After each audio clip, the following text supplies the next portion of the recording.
বিসমিল্লাহির রহমানির রহিম। বিএনপির ভারপ্রাপ্ত চেয়ারম্যান দেশনায়ক তারেক রহমানের দেশ রক্ষায় 31 দফা বাস্তবায়নের লক্ষ্যে এবং সংগঠনকে গতিশীল করার লক্ষ্যে ছাত্রদল ঢাকা মহানগর দক্ষিণের অন্তর্গত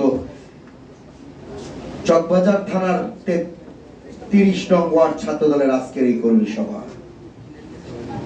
আজকের এই কর্মী সভায় প্রধান অতিথি হিসেবে উপস্থিত আছেন আন্দোলন সংগ্রামের পরিচিত মুখ, গুম ফেরত ছাত্র নেতা, রাজপথের রতন্দ্র প্রহরী,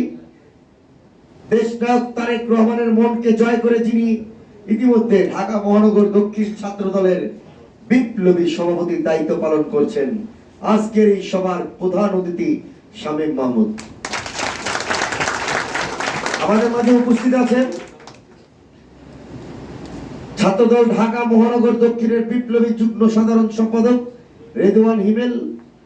বিপ্লবী দপ্তর দায়িত্বপ্রাপ্ত সহসভাপতি সালমান,